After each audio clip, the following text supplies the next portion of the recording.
Shut up and sit down. Hello folks, Colin here, Vesta 67's workshop. Welcome to issue number 103 of Build Your Own Ford Mustang Shelby GT500 from the year 1967, year that I was born, from our good old mates over at DeAgostini.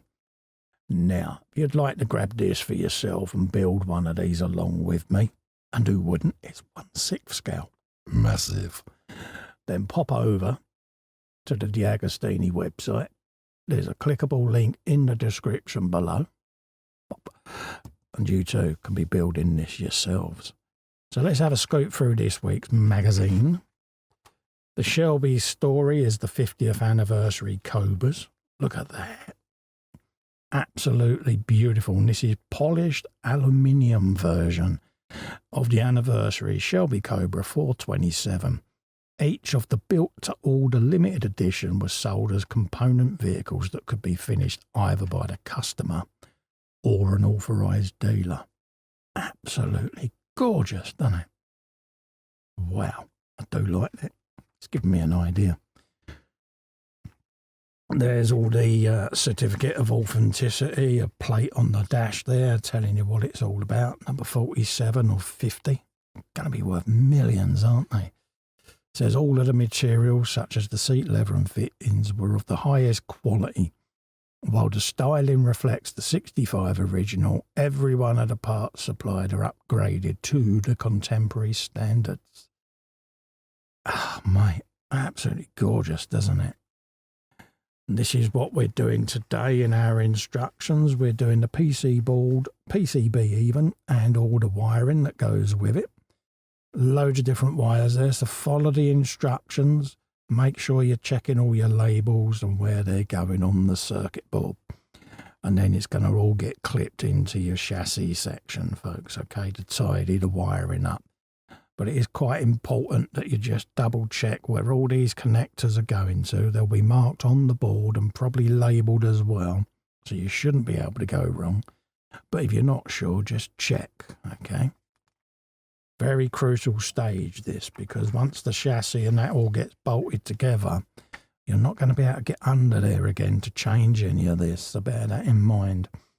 Because we are going to be bringing the interior in, fitting all of that lot over these wires, and then bolting that through so that it doesn't move about anymore. Tells you exactly what we've got here, radiator pipes and all of that lot going in now, because this is all getting buttoned down. And that's what we've got at the end of this issue, folks, a completely rolling chassis now, okay? It's coming along really quickly. This is the Ford story. This is the Ford Falcon XR8 Australian muscle car. It says for its definitive retirement, the Falcon adopted the frontal aesthetics of the other Ford models with a large grille framed by a trim in black matte, which included the version's initials. And the eagle-eyed will know I'm doing the XB-GT Ford Falcon as a Partwork from the Mad Max era. And yeah, stunning, stunning looking car.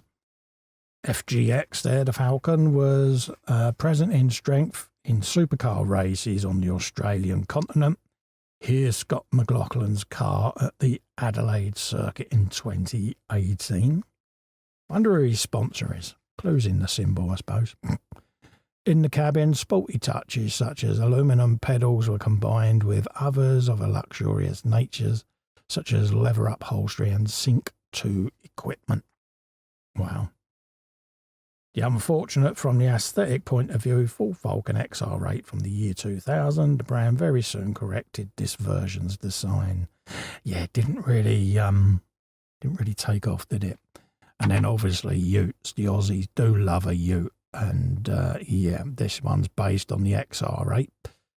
Chassis mechanics were amazingly high performance and 100% Australian, like this 2006 XR8 Magnet. And I do believe Holden did a ute as well. And there was a huge rivalry, Ford and Holden. And yeah, I don't know whether utes are still a thing out there or whether now that they've stopped production.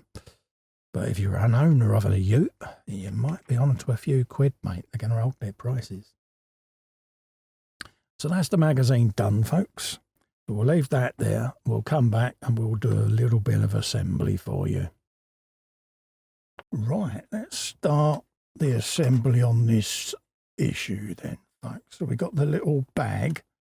We got all the printed circuit board wires, and we got some clips just on the petrol tank there.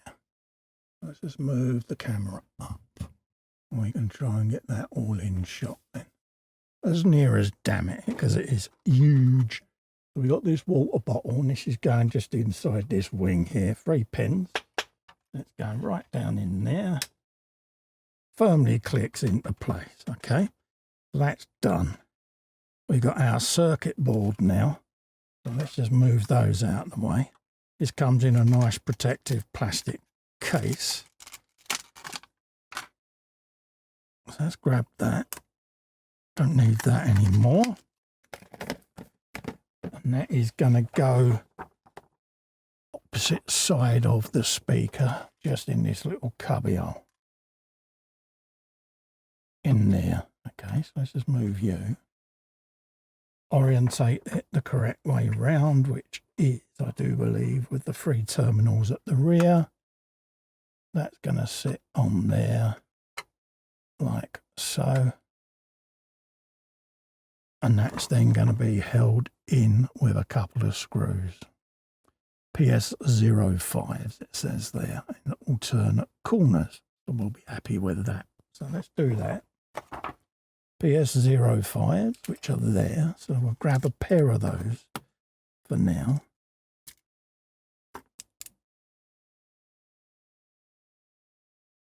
Let's grab 2. Let's have you and you. Like that. And then keep the rest of them over there for a minute. Obligatory bit of oil. Let's bring you now up there. There you go. And then we can put a bit of oil on it. There you go. And we can pop a screw in there.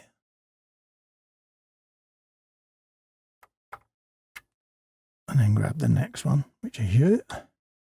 And do the same in the opposite corner. And the other 2 corners have a little peg in them that's retaining it, just lining it up in place. So that run down a thread, and then we'll send you in there. Just like so. We're happy with that. We can now start putting in all of our connections. Now the first one is wire number 9 coming from the speaker, folks. And there it is there. They're all labelled up, as well as the terminals like that.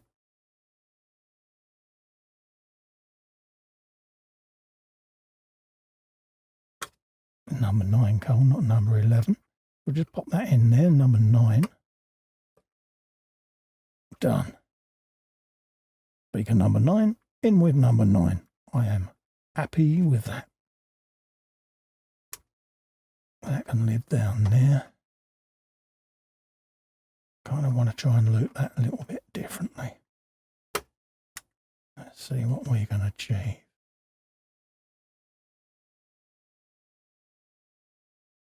No, it's still going to be the same. Okay.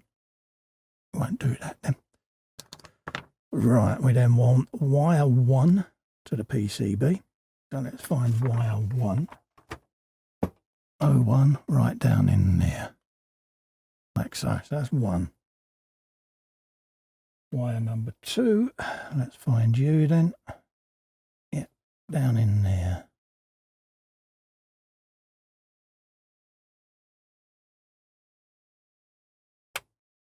Have you some of that.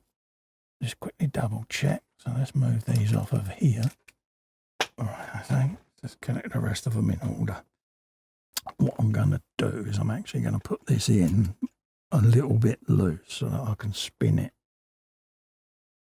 and line the cables up with it in place. That's kind of what I'm hoping. I can poke them underneath and just do it that way. That's what I'm thinking. That went well.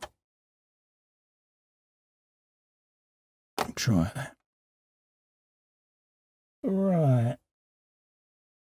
So we want to line all of these up. So let's figure this out. And it's basically telling us any wires we don't connect up have poking out the front corner. So I'm not worried. So let's have a quick shifting now at some of these wiring runs. You can go under like that. So we have got a wire coming from the engine compartment, which is this one, number 10. 10. Cool. Have you a bit of that? So let's go and grab the interior and bring that in. We can start connecting the rest of these wires then. Alright, so we got the interior. And we now need to connect the other wires up to it. Okay. Try and do this in such a way that we can actually get to them all. So let's find number 2. Number 2.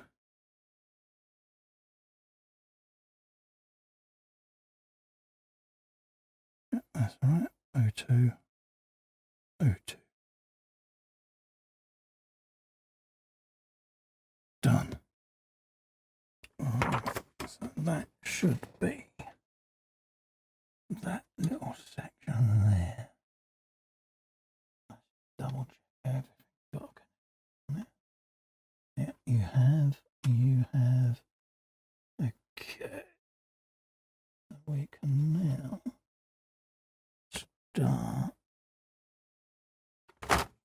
guiding you into situ.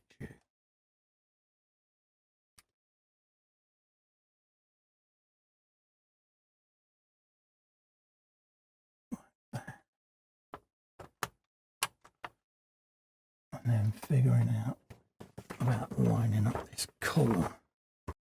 Right, folks, this is the challenge. We have got to get a pin right down in there. Okay. We need to get something to go tappity tap. Right, so that's that now in. It was a case of screwdriver, very tiny hammer to put that in situ. It was quite the difficult task, but as you can see right down in there, you've got that copper steering column there, right down in there, and then when you turn it you can see where the pin goes, right buried down in there. Try and hold that up so that you can see.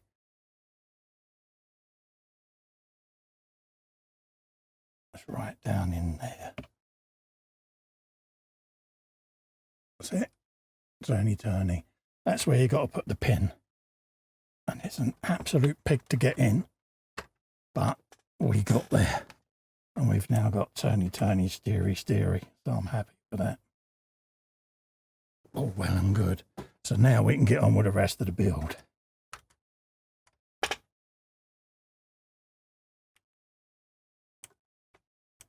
All right, line the steering wheel up like so. Right, we can now get on and attach all of this interior now to the underside of the chassis. So let's grab our screws, and we are going with PS05s, folks. Okay, we need